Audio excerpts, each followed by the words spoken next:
Kia ora koutou, hello. Ko te rere aohae, I'm āria, and I'm sharing my journey of writing my first novel. But I'm also a really avid reader, or at least I used to be. I'm trying to push myself this year to read a bunch more books, and not just read more books, but also to read the ones that are on my shelf. I know I'm not the only one who has a bunch of books on their pile, or next to their bed, or on a shelf somewhere in their home. It's full of books that they haven't read, that they've had for a while. So this year I picked 25 books off the shelf that I want to finish by the end of the year, and I'm going to take you through some of them. Well, all of them. This is The Anger of Angels. My best friend bought this for me as a birthday present. I don't think it was last year, I think it was the year before, and I still haven't read it yet, so it's on the list for this year. To arohae.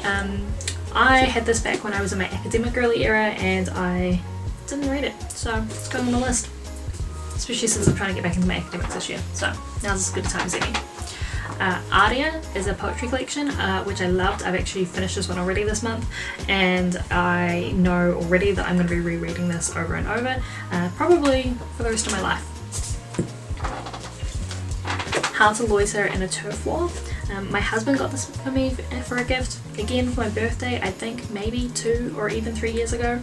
I started reading it and I really liked it, but it just wasn't what I was in the mood for. I really struggle with things like that sometimes. Sometimes I pick up a book and it's just not scratching the right itch in my brain and I have to put it down even though I really do like it. So this year I'm going to make the mood happen. I'm going to make it happen. This is When I Open the Shop. I picked this up at after a Word Ōtautahi Writers Festival event last year where the author was speaking on a panel, so that probably makes it like the most recent addition to my bookshelf that I've purchased. Book talk made me do it. Actually I borrowed this off of friends, so I'm putting it on the list because I need to get it read so I can give it back. I actually don't know anything about Fourth Wing aside from it's popular, it's fantasy, and there's dragons. So I'm going to go into that one kind of blind. I've got a bunch of books from the op shop as well as ones I've bought from bookstores.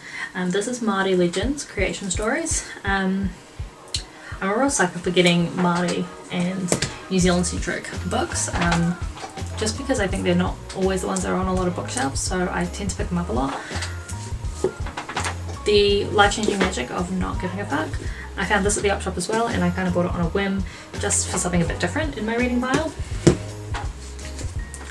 Poetry New Zealand, another one from an op shop. I'm looking forward to reading this, especially with all the other more recently published poetry I've been reading and will read this year. I think it's going to be really interesting to compare what has been published in the past to what's been published more recently.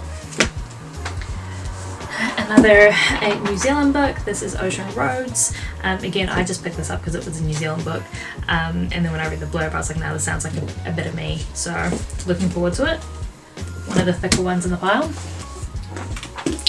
Clanlands, I found this at the op shop as well, but I really enjoyed the travel show that they did, so I'm hoping that I'm going to really like the book too.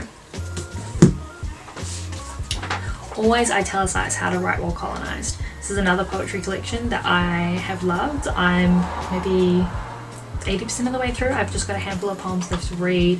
I'm really enjoying this one as well. I'm definitely going to be rereading it. I think it's a really concise, sharp commentary, and yeah, I don't know, I'm really enjoying this book. This is a red flag. I think I'm pretty sure I've had this since COVID. It's a beautiful book for starters, but it's also a bit of a travelogue, and it's probably why I bought it during COVID. I was probably wanting a bit of escapism, but then I still never read it. So that's, frankly, it's a little bit embarrassing, but I am going to read it this year. I'm going to make it happen. Aboriginal Fables. This was another op shop find. It's actually in really good condition for an older book. I'm looking forward to having a read and seeing what's got in there. Oh, this one, I'm pretty sure this author is originally from, I think, the UK, but is now living in New Zealand. And when I read the blurb for this one at the op shop, it was just sort of seemed like a spooky, mysterious sort of book. I think I'm probably going to try and save this one for the winter. Oh, the Kamogawa Food Detectives. I found this in an op shop. I looked at the cover and went, yes, I want that, that's adorable. And then I read the blurb and I'm really invested in this. It's giving the 5 people you meet in heaven, which was a book I really enjoyed when we were asked to read it in high school. It's about a father-daughter duo who own a restaurant, and they start advertising that their services are as food detectives, where they're capable of recreating a dish from their customers' past that may well hold the key to unlocking forgotten memories and ongoing happiness.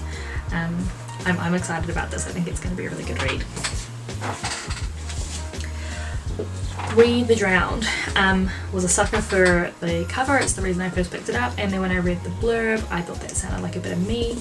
It's a bit of an adventure story from the sounds of things, and it goes across multiple generations of one family, so it sounds like quite the book. I think the only reason I've been putting this off because I remember being really excited about this when I bought it. I think the author is Danish.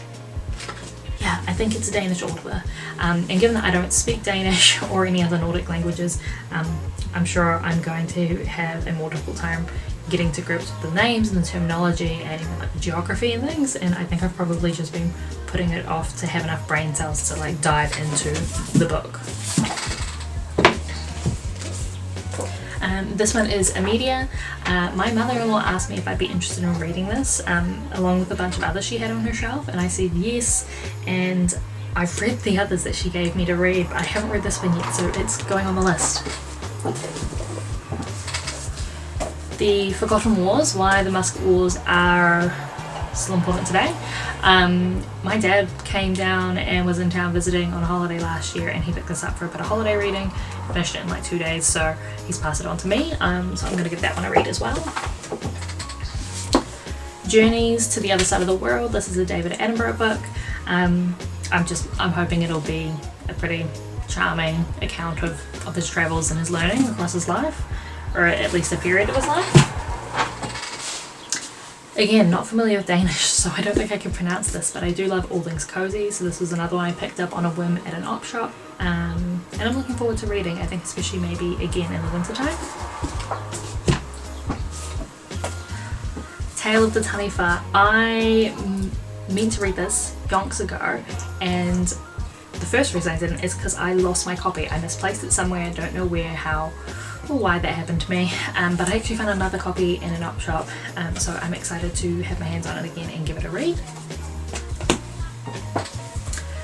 Critical Conversations in Kaupapa Māori. This one is another relic of my past academia girly life. It's going back on the list, we'll read it. Ātoa Wahine. This one I bought, I think I must have bought it last year. Some friends gave me a voucher for my local bookstore for my birthday, and this was one of the books I bought with it. Last book on the list for this year is A Winter's Promise. I think the author for this one is #1 bestseller in France, so a French author, and I remember thinking, oh, like it's got a cool wee graphic on the cover, but I remember reading the blurb in the op shop and going, oh, this is giving Philip Pullman, and then I got to the end of the blurb where it reads for readers of Philip Pullman, so there you go. But I'm looking forward to reading this as well. So there we have it. We have 25 books for 2025 that I'm going to prioritize reading, and I want to push myself to, I need to read at least 10 of these before I'm allowed to buy a new book. I think I'm pushing for an average of 2.5 books a month, which I think it's reasonable. Some of these books aren't very big at all. I have a busy life, but I'm sure I can make it work. If I take an afternoon to read here and there before bed and on the bus to work, I think it'll work. So that was all for this video. I just want to share a bit of what I'm reading this year in my spare time, wherever I can find that. And until the next video, noho ora mai, be well.